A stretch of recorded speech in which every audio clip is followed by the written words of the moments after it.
conversando? Diga. De limpar a fonte.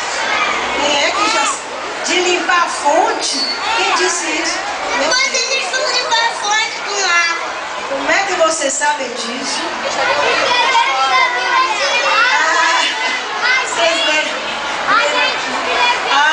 Tudo bem, quer dizer que eles estão conversando, não é isso?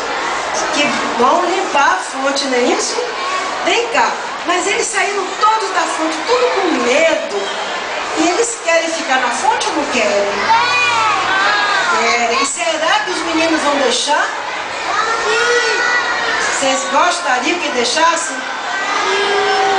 Mas a fonte não pode ficar suja, não é? E a fonte estava muito suja, não foi? Então, o que os bichinhos vão fazer? Vão limpar a fonte e vão morar. Muito bem, vão morar na fonte. Não é isso? Tudo bem.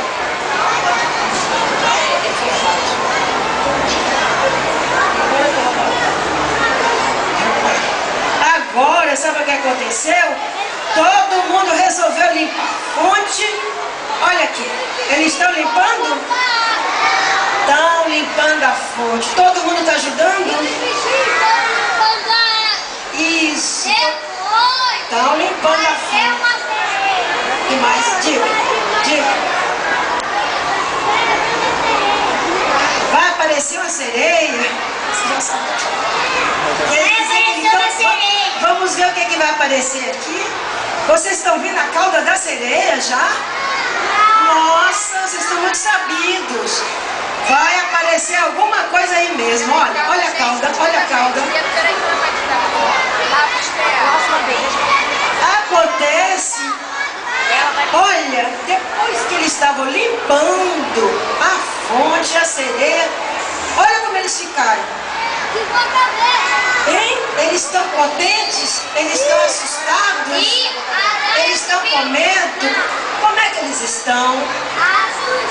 A aranha subiu na criança. A aranha subiu na criança por quê?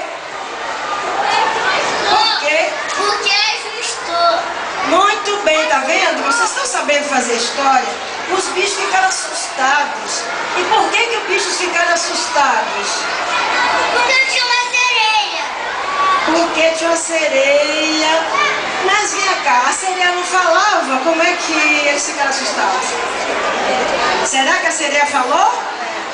Hein? Você falou? Na fonte tem água colorida. Será? Vamos ver. Então o que aconteceu? O que aconteceu? A fonte falou. Ou será que a fonte cantou? Como foi isso? O que vocês acham? Cantou ou falou? O que vocês preferem? A fonte canta ou fala? Fala. Tudo bem. Então a fonte falou. E eles continuaram limpando, né? Os meninos não ficaram assustados não, só os bichinhos. Os meninos perguntaram à fonte alguma coisa. O que é que os meninos queriam tanto, gente? Hein? Pois é. Então o que eles perguntaram à fonte? Hein? Se tinha água. Muito bem, vai. O que